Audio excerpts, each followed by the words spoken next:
1963.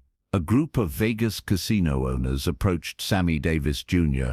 with an offer $250,000 in cash, more than he'd make in a year if he'd publicly divorce his white wife May Britt. They didn't care about him personally. They cared about the optics of interracial marriage hurting Vegas's image. Sammy looked at the briefcase full of cash, then at the men offering it, and said 5 words that shocked everyone. "My marriage isn't for sale." They threatened to blacklist him from every major venue. Sammy didn't care. He chose love over money, and it cost him everything for 5 years. But he never regretted it, because some things you don't negotiate. The meeting happened in May 1963, in a private room at the Sands Hotel in Las Vegas. 3 years after Sammy Davis Jr. had married May Britt, the Swedish actress, in one of the most controversial interracial marriages in American history. Sammy had been called to the meeting by his booking agent, who'd been contacted by representatives of the Las Vegas Entertainment Association, a coalition of the major casino owners who controlled every important venue on the Strip. "They want to discuss your contract renewals," the agent had said. "All of them. Together." That should have been Sammy's first warning. Casino owners were competitors. They didn't meet together unless something serious was at stake. Sammy arrived at 3 p.m. on a Tuesday afternoon. The room was a private conference space normally used for high-stakes negotiations. 4 men were waiting for him. He recognized 3 of them, owners or majority partners in the Sands, the Flamingo and the Desert Inn. The 4th man he didn't know, but he carried himself with the authority of someone important. No one shook hands. No one offered him a seat. These weren't social pleasantries. "Mr. Davis," one of the men began. "Charles Rivera, owner of the Desert Inn." "I'm listening," Sammy said, standing near the door, sensing this wasn't a conversation he wanted to sit down for. Rivera gestured to the table. A briefcase sat there, brown leather, expensive looking. He opened it. Inside was cash, stacks of $100 bills, neatly bundled. $250,000, Rivera said. "More than you'll make this entire year, even with your current booking schedule." Sammy looked at the money, then at the men. "What do I have to do for it?" "Divorce your wife," Rivera said flatly. "Publicly. Hold a press conference. Say the marriage was a mistake. Say you're going your separate ways. We'll handle the narrative. Make it look amicable. Make May look good. Make you look like you're focusing on your career. But the marriage ends. That's the deal." Sammy felt his stomach turn. "You're offering me $250,000 to leave my wife. We're offering you $250,000 to preserve your career in Las Vegas," the 4th man corrected. He hadn't introduced himself, but his tone suggested he was used to being obeyed. "Your marriage to May Britt is a problem, Mr. Davis. A significant problem." "Problem for who?" Sammy asked, his voice getting harder. "For everyone," Rivera answered. "For us, for you, for Las Vegas. You're a Negro, married to a white woman. You perform here 3-4 times a year. Every time you do, we get complaints. We get threats. We get organizations threatening boycotts. We get Southern tourists saying they won't come back if we keep booking you. We've got conventions threatening to pull out." Another owner added. "Corporate groups who don't want to be associated with venues that promote race mixing. This isn't personal, Sammy. This is business. Your marriage is costing us money, and costing you money," Rivera said.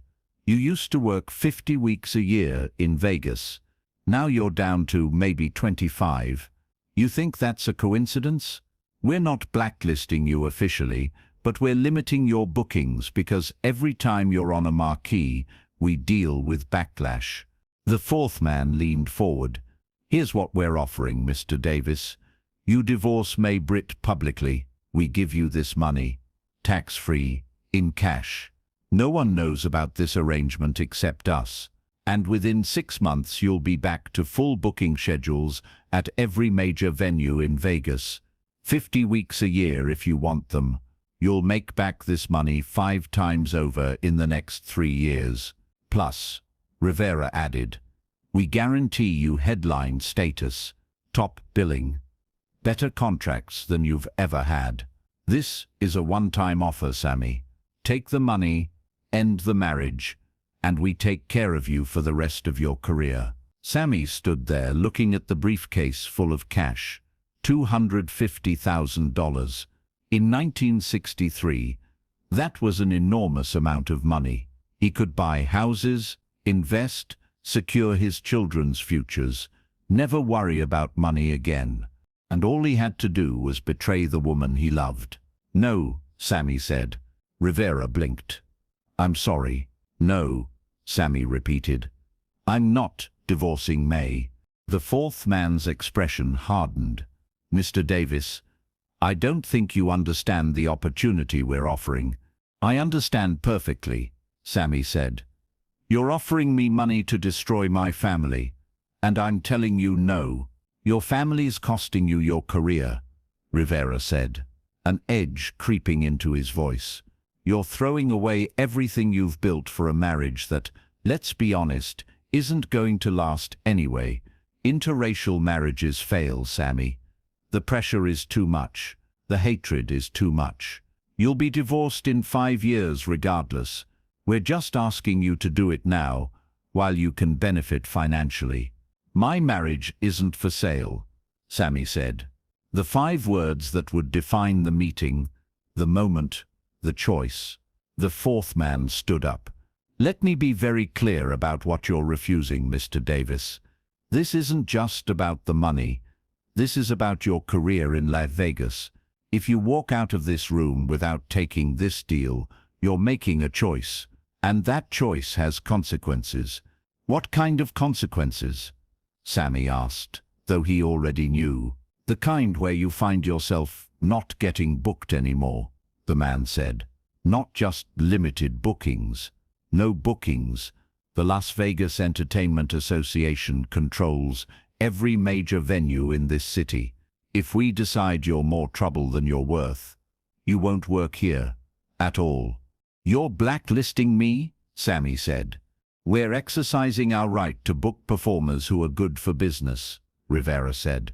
You're not good for business, Sammy. Your marriage makes you radioactive.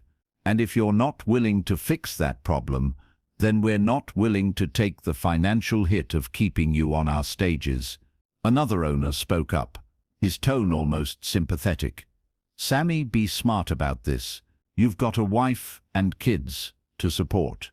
How are you going to do that if you can't work in Vegas? This is where you make your real money. The recording contracts, the TV appearances, those are nice, but they don't pay what live performances pay. You need Vegas. And Vegas needs you to not be a controversy. Sammy looked at each man in turn. Then he looked at the briefcase full of cash. He thought about May at home with their daughter Tracy, who was 2 years old. He thought about their son Mark, who they'd adopted just months ago. He thought about the life they were trying to build, despite death threats, hate mail, and constant pressure. And he thought about what it would mean to tell May, I'm leaving you for money, because these men paid me to. Gentlemen, Sammy said quietly, I married May Britt because I love her, not because it was good for my career. Obviously it wasn't. Not because it was easy. It's been hell. I married her because when you find someone who sees past the entertainer, past the fame, past the one eye, and the skin color, and loves you, the actual human being, you don't let that go. Not for $250,000, not for $1 million, not for anything. He turned toward the door. You want to blacklist me from Vegas? Go ahead. I'll work somewhere else. New York, LA, Europe. I've performed all over the world. I don't need Las Vegas, but I do need my family, And that's not negotiable. You're making a mistake, Rivera said. Maybe, Sammy replied. But it's my mistake to make, not yours. He walked out, leaving the briefcase of cash on the table. The blacklist was subtle at first. Sammy's agent started getting calls. We're going in a different direction. We've decided on other talent. The timing isn't right. Always professional. Always vague. Never explicitly saying it's because he's married to a white woman. But Sammy knew. Everyone knew. Within 6 months, his Vegas bookings had dropped to almost nothing. Maybe 1 or 2 shows a year at smaller venues for significantly less money than he'd been making before. His annual income dropped by 40%. The money he'd been making from his regular Vegas performances, $200,000 to $300,000 a year, evaporated. He was still working, but not in the most lucrative market in the country. May knew what had happened. Sammy had told her about the meeting, about the bribe, about his refusal. You should have taken it, she'd said, half joking but half serious. I would have understood. We could have gotten secretly remarried in Mexico or something. But Sammy shook his head. If I'd taken that money, I would have spent the rest of my life knowing I sold out. Knowing that when things got hard I chose money over you. I couldn't live with that. The hate mail got worse. With Vegas essentially closed to him, Sammy became even more dependent on touring, on TV appearances, on any work he could get, which meant more public visibility, which meant more exposure to the people who hated what his marriage represented. Letters arrived daily. Die, N-word lover. Your white whore will get what's coming to her. We're going to kill your mongrel children. May wanted to be strong, wanted to act like it didn't affect her, but Sammy could see it wearing her down. The constant hatred, the death threats, the way people stared when they went out together, the restaurants that suddenly didn't have tables available, the friends who stopped calling. Do you regret it? She asked him one night in 1965, 2 years after he'd refused the bribe. They were in their living room, having just received another threatening letter. Refusing the money, keeping me. Do you wish you'd made a different choice? Sammy looked at her. This woman who'd given up her acting career to marry him, who'd faced death threats and hatred and isolation, who'd stood by him when everyone told her to leave. The only thing I regret, he said, is that loving you has cost you so much. But I don't regret choosing you. I'd do it again tomorrow. The Vegas blacklist lasted 5 years, from 1963 to 1968. Sammy's presence in Las Vegas was minimal. A few shows here and there, nothing like the regular headlining gigs he'd had before. But something interesting happened during those 5 years. Public opinion started to shift. Not everywhere, not uniformly, but enough that the economics changed. Younger audiences didn't care about interracial marriage the way their parents did. The civil rights movement was changing conversations about race, and Sammy's continued success, despite the blacklist, proved he didn't need Vegas as much as Vegas needed him. By 1968, the casino owners quietly dropped their informal ban, not because they'd had a change of heart about race, but because Sammy was selling out shows everywhere else, and they were losing money by not booking him. They never apologized, never acknowledged what they'd done, just started calling his agent again, with offers. Sammy came back to Vegas in 1968, not because he needed them, but because he'd proven a point. You can't buy a man's integrity. You can't price his family. Ironically, Sammy and May divorced in 1968, the same year Vegas lifted its informal blacklist. Not because of the pressure, not because of the money, but because of the same reasons any marriage ends. They'd grown apart, wanted different things, couldn't make it work anymore. But here's what mattered. They divorced on their terms. Not because casino owners paid them to, not because racists threatened them, not because the pressure became too much. They'd stayed together for 8 years, raised their children, loved each other, and when the marriage ended, it ended because they chose to end it, not because someone else bought their separation. Years later, in 1985, Sammy was being interviewed about his career. The interviewer asked about the Vegas blacklist, about the years when he couldn't work in the most lucrative market in entertainment.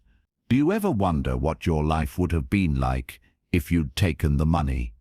the interviewer asked. "If you'd divorced May when they asked you to?" Sammy thought for a long moment. "Every day," he admitted. "Not because I wish I'd made a different choice, but because I wonder what kind of man I would have become if I had. Would I have been able to look at myself in the mirror? Would I have been able to tell my kids to stand up for what they believe in when I'd sold out my own beliefs for cash? So you don't regret it?" "I regret that we live in a world where men thought they could buy my marriage. I regret that loving a white woman cost me 5 years of my career. I regret the pain it caused May and our children. But I don't regret choosing love over money, because the truth is, money runs out. Careers end. But knowing you did the right thing when it mattered, that lasts forever." "What would you say to those casino owners now if you could?" Sammy smiled. "I'd say thank you." The interviewer looked confused. "Thank you. Thank you for making me choose. Because when you're forced to choose between money and integrity, between career and family, between what's easy and what's right, that's when you find out who you really are. They thought they were testing my price. They were actually testing my character, and I passed." When Sammy Davis Jr. died in 1990, May Britt attended the funeral. They'd been divorced for 22 years by then, but she came to pay her respects to the man who'd chosen her over $250,000 and 5 years of his career. In an interview afterward, a reporter asked her, "Looking back, was it worth it? All the hatred, the death threats, the blacklist, was the marriage worth what it cost?" May's answer was simple. "Sammy taught me something I never forgot. That love isn't just about the good times. It's about standing together when the whole world is against you. It's about refusing to let other people decide your worth, your choices, your family."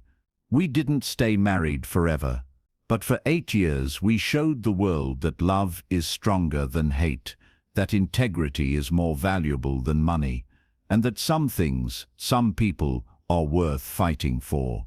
Was it worth it? Absolutely. The briefcase of cash that Sammy refused in 1963 would be worth over $2.5 million today, adjusted for inflation. Plus the additional earnings he would have made from unrestricted Vegas bookings over those 5 years, easily another $1 million. Sammy walked away from roughly $3.5 million in total earnings because he wouldn't sell his marriage, and he never regretted it. Not for a single day, because some things you don't negotiate. Some things don't have a price, and the moment you put a dollar value on your integrity, you've already lost something far more valuable than money. If this story of integrity, love, and refusing to let others put a price on your values moved you, make sure to subscribe and share this with someone who needs to hear that what you stand for is more important than what you stand to gain. Have you ever had to choose between money and principle? What did you choose? Share your story in the comments below, and don't forget to ring that notification bell for more incredible true stories about legends who showed us that character is tested when the price is high and proven when you refuse to sell.